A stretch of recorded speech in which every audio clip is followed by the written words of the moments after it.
नमस्कार, आप देख रहे हैं चौथा खंबा। मैं हूं राशिद अहमद खान। रामनिवास रावत आखिरकार मंत्री बना दिए गए 68 दिन बाद। भाजपा में आने के 68 दिन बाद एक लौते रामनिवास रावत के लिए मंत्रिमंडल विस्तार किया गया है और मोहन कैबिनेट में उनको मंत्री बनाया गया है। पूरी जो मंत्री बनाए जाने को लेकर जो इनसाइड स्टोरी है वो हम आपको बताएंगे। आखिर क्यों मंत्री बनाए गए, जो सीनियर लीडर्स हैं उनको दरकिनार करते हुए क्यों मंत्री बनाए गए। हमारे साथ चर्चा के लिए हमारे साथ मौजूद हैं हमारे वरिष्ठ सहयोगी प्रशांत शर्मा। प्रशांत, 68 दिन बाद आखिर ऐसा कौन सा हरा रंग लग रहा था रावत में कि उनको मंत्री बना दिया गया और दिग्गज जो हैं वो दरकिनार रह गए पूरे।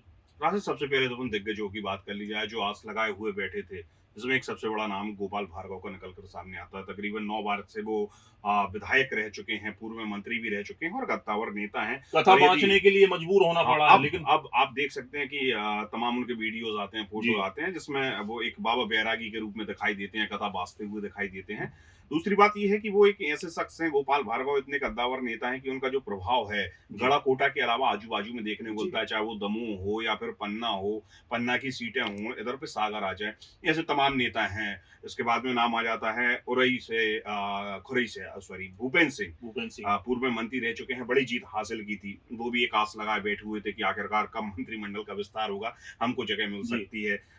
एक बड़ा नाम संजय पाठक हैं। जी, कांग्रेस कब छोड़ के आए थे वो? पहला 2013 में। 13 में। जी, तब से कांग्रेस छोड़ के आए हैं, तब से ये उम्मीद जगाए हुए हैं कि आखिरकार जगह मिल सकती है, मिल सकती है, मिल सकती है। लेकिन जी। शिवराज सरकार में भी वही देखने को मिला। अब मोदी सॉरी मोहन कैबिनेट में भी ये देखने को मिला है। सुनने में तो आया पंडित जी को सागर से भोपाल ही बुला लिया था और वापस उनको भोपाल से सागर जाना पड़ा।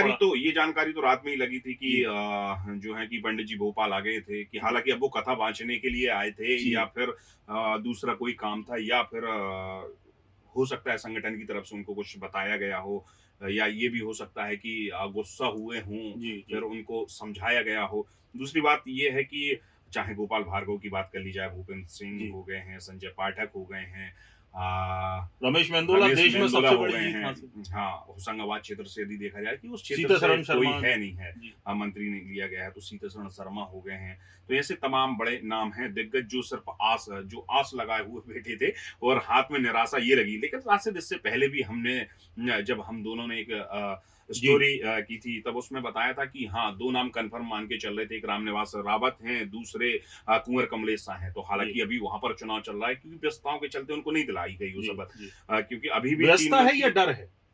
कि कहीं डर डाउट ऐसा डर है कि डर भी कहीं नहीं, नहीं कहीं राशि अगर हार गए तो। डर भी हो सकता है। जी, क्योंकि वहाँ पर अब मुकाबला त्रिकोणीय हो चुका है। जी, जी, डर भी है। दूसरा कि कांग्रेस की तरफ से उन्होंने जो प्रत्याशी सोच समझ के किया है, जो आंचलपुर दरबार के जी, दादाजी हैं, उनके बेटे को किया है। जी, और कांग्रेस वहाँ पर पुरजोर कोशिश में लगी जी, हुई है। कमलनाथ ने आपने बीच में एक बयान भी सुना होगा, तो उन्होंने फिर से बोला कि मैं दिल्ली नहीं जाऊँगा, जी, मैं मध्य प्रदेश रहूँगा छिंदवाड़ा जी। और छिंदवाड़ा ही रहूँगा। जी, तो कहीं न कहीं मुकाबला वहाँ पे भी तगड़ा है। हालाँकि ये भी हो सकता है कि कहीं शक हो जिसके चलते उनको ना बुलाया गया हो, या ये भी हो सकता है कि अब जी, चुनाव हो जाएँगे, जीत जाएँगे, उसके बाद में जी।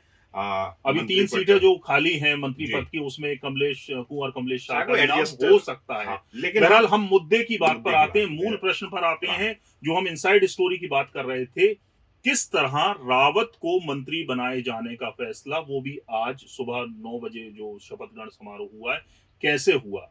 जो पूरी जो इनसाइड स्टोरी है, कैसे वो। वो राशिद आपने भी देखा होगा, तमाम कांग्रेस का एक दल पहुंचा हुआ था जी, विधानसभा अध्यक्ष शुक्रवार को मिले थे। शुक्रवार के दिन नरेंद्र सिंह तोमर से उन्होंने मुलाकात करी, और मुलाकात के बाद में बाकायदा एक पिटीशन जी, जो है कि वो दी कि अब ये है नहीं तो इनकी जी। सदस्यता मांगी जाए। तो ये भी एक बड़ा कारण है कि पूरे उन्होंने सत्र के दौरान भी रामनिवास रावत रावत विधानसभा नहीं नहीं पहुंचे पहुंचे थे, हुए थे। क्योंकि कहाँ बैठे, किस हाँ, कांग्रेस के साथ बैठ नहीं सकते, तो भाजपा के साथ बैठे नहीं, तो ऐसे बैठाए में नहीं भी सकते। भारतीय जनता पार्टी को पता था, और क्योंकि उनकी शर्त ही ये थी कि यदि मैं आऊंगा तो मुझे मंत्रिमंडल दिया दिया जाएगा, जाए, मंत्री बनाया मंत्री जाएगा। बनाया जाए, वो भी कैबिनेट में मंत्री बनाया जाए। जी, तो वही देखा गया कि हाँ, उधर पे वो दायर हुई पिटीशन उनने विधानसभा अध्यक्ष को दी। तो यहाँ पर एक अचानक से ही आपने देखा कि जी, अचानक से एक सिनेरियो डेवलप हो गया कि जी, रातों रात ये खबर निकली कि हाँ, कल मंत्रिमंडल का विस्तार है, जी। और रामनिवास रावत को जो है कि मोहन कैबिनेट में जगह मिली। रावत का फायदा लोकसभा चुनाव में बहुत बस बीजेपी ने लिया है। जी, राशिद, सबसे बड़ी बात ये है कि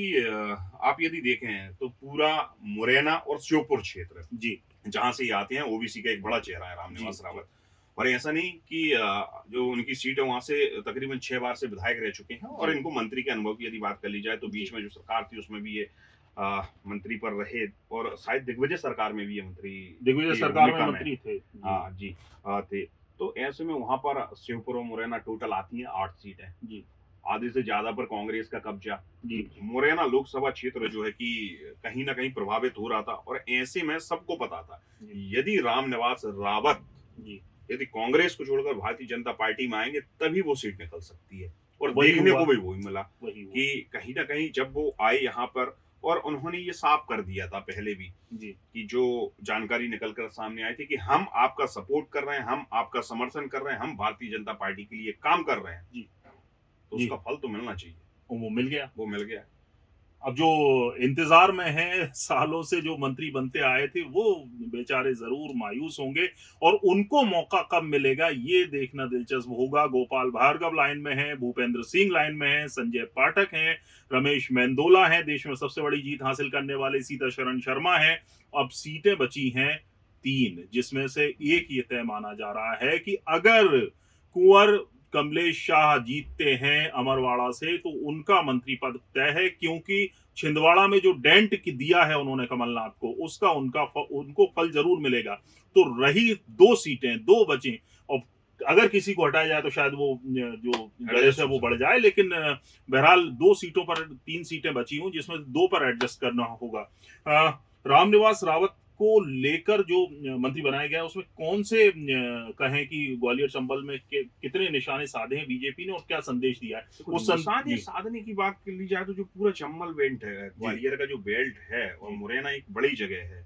मुरैना और श्योपुर मिला के वही मैंने आपको बताया कि 8 सीटें विधानसभा की। तो आने वाला जब भी विधानसभा चुनाव होगा, वैसे अगला जो विधानसभा चुनाव होगा वहां असर ज्यादा दिखेगा, वहां पे असर ज्यादा देखने को मिलेगा क्योंकि ऐसे में 5 से 6 सीटें कांग्रेस के पास में थी। अब रामनिवास रावत वहां पर आ गए हैं, उनकी भूमिका बड़ी हो गई है, वो मंत्री बन गए हैं। लोकसभा में उन्होंने बाकायदा मुरैना की सीट को एक प्रचंड जीत दिलाई है और ये एक मैसेज भी दे दिया बीजेपी ने कि हम जो कहते हैं वो जरूर करते हैं। हाँ, ये भी क्या, हालांकि भारतीय जनता पार्टी पहले भी ऐसा मैसेज दे चुकी है कि जब सिंधिया जी ज्वाइन हुए थे उसके बाद में जो उनके लोग थे आए थे तो बाकायदा उनको मिनिस्टर बनाया गया था, एडजस्ट किया गया था। तो ऐसा मान सकते हैं, लेकिन जैसा कि फिर से मैं एक बात बोलना चाहता हूं कि जो उम्मीद में बैठे हैं आखिर उनका क्या होगा। बहरहाल हमारी इस खास पेशकश में इतना ही। नमस्कार।